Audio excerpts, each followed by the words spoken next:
Some of your headlines right now. Let's get it out to Sherry. We're talking Christmas trees and keeping them green. Yeah, all things green. So we've got the trees, we've got the wreaths, all sorts of fun stuff. Earlier this week, I went over to Hopkinton to visit our friends at Weston Nurseries, and they had just some fantastic ideas how to improve your space, keep it looking great and green all the way through the new year. Here's a look at what we found out.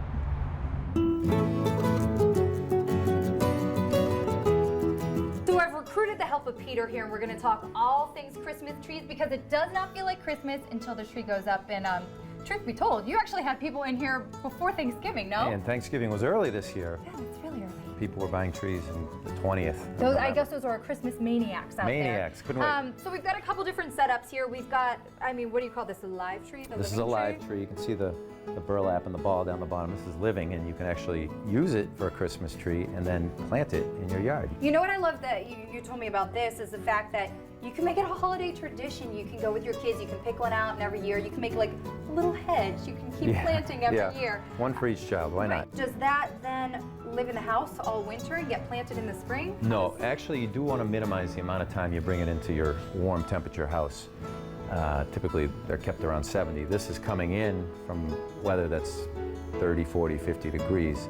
So I would recommend that you bring it in as close to Christmas as possible. Okay. So maybe a week before would be good, and then get it out there as soon as possible after Christmas. Oh, I think that means there's going to be some pretty decorations hanging out outside for a little while. Right. The cut tree, I'm assuming, your most popular selling item. Absolutely. You know, what you do is you come out and you pick the perfect size tree. This one happens to be about 6 feet, a little taller. What kind is this?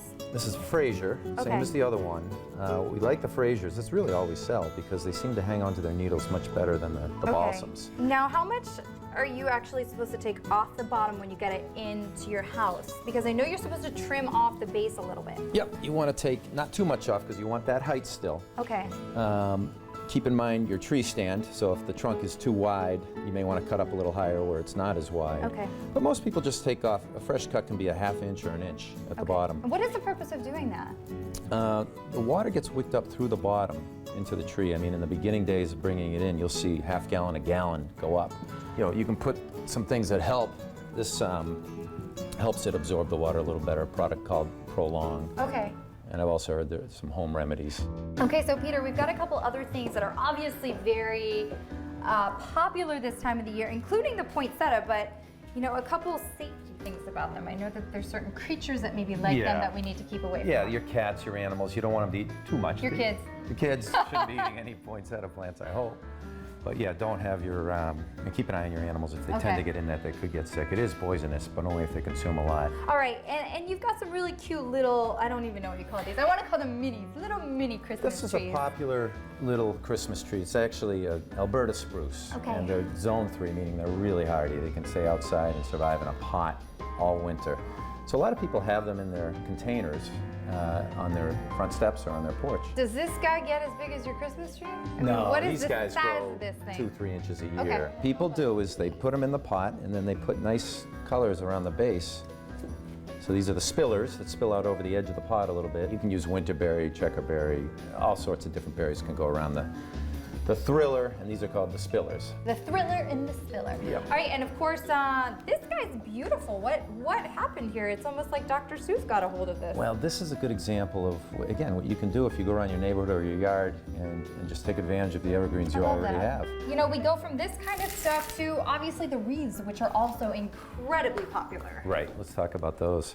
All right, so they start as just Your plain, your balsam wreath that you can buy anywhere for under $10, depending on the size. You know, a lot of people will stick a bow on there. And, you know, a lot of people buy these in multiples, put them in every window. kind of the spin-off on the classic wreath. I mean, we've got another beautiful one here. We've incorporated the pine cones. And then we have this. This is kind of neat, something we've done, again, for years, and it's called a mailbox huggie. So it's a half wreath that goes right on your mailbox. Dream Christmas party at my house, doesn't it? No, it does. I mean, what a great way to tell everybody you're getting into the Christmas mood, the holiday spirit. Peter, thank you so much. Happy holidays to you, and I hope, I know that you're helping people really spread the holiday cheer all around. Thank you, Sherry. And I did ask Peter about some of these wacky home remedies. I'd heard things to add to the water like aspirin or soda or sugar, or I even heard of bleach. and he could not really substantiate any of those. He recommended that little bottle that he had there. All right, so I hope you have the holiday cheer in your house, and I hope maybe that helped out a little bit. So Bonnie, let's go.